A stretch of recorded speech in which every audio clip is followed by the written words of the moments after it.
when I felt utterly lost, holding the pregnancy result in my hands.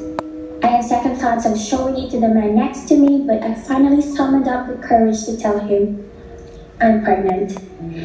There was a short silence while I braced myself for the worst, but I still wasn't prepared of the blow it had given me when he said he is not ready yet, that his mother would feel really bad if she knows he got me pregnant. Yes, whose parents wouldn't? We have not yet graduated in college, so he suggested abortion. He suggested for us to abort our baby. He continued talking about consulting his friends on how to proceed with it, to give him time to get me the help that I needed. I shuddered hearing his words, felt cold and numb, and got really scared. I must admit, I almost agreed with him, but I felt very ashamed that I even considered entertaining that thought.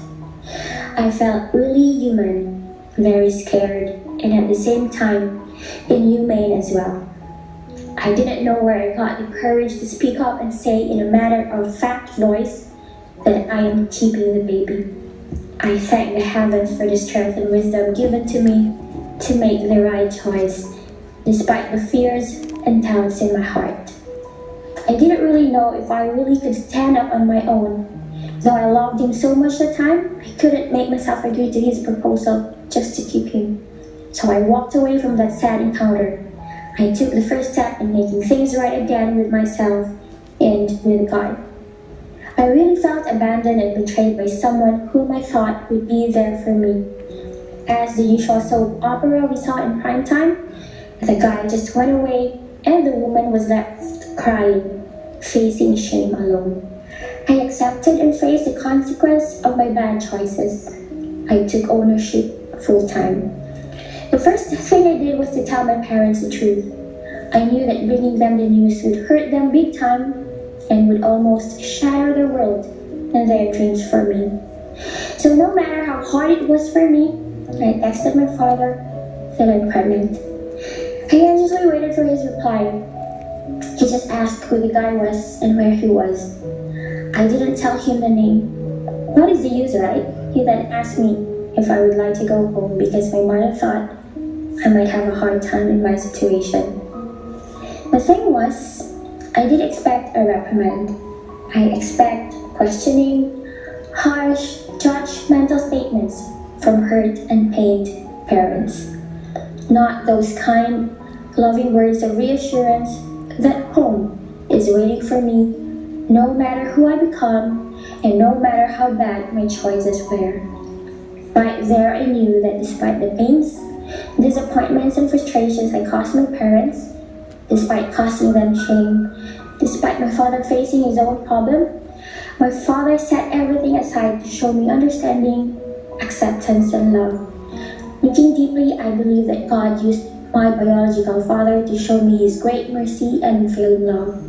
God did not leave me at the time when I had to face shame. Yes, I was abandoned by the father of my child, left me when I needed him most. I was betrayed by the promise of love and the thought of love itself. Yet, I have never imagined how God transformed my life now, far from how I imagined and prayed for my life to be more than 30 years ago.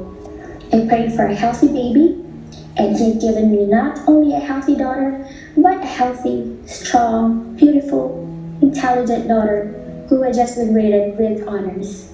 I prayed that he would help me finish my course and have a job to support my child. God is a great provider.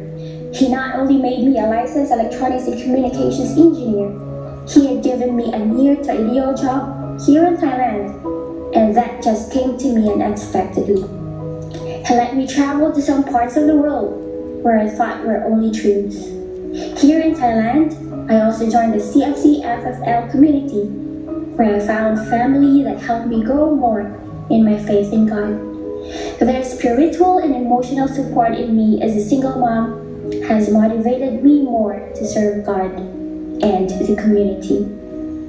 He had given me a joyful, happy heart because he'd shown me forgiveness. He also taught me how to forgive in the process.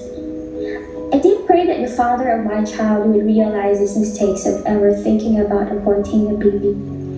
True enough, with the power of prayers, he admitted his mistakes and thanked me for doing the right thing at the time when he was scared to stand up for me and his baby.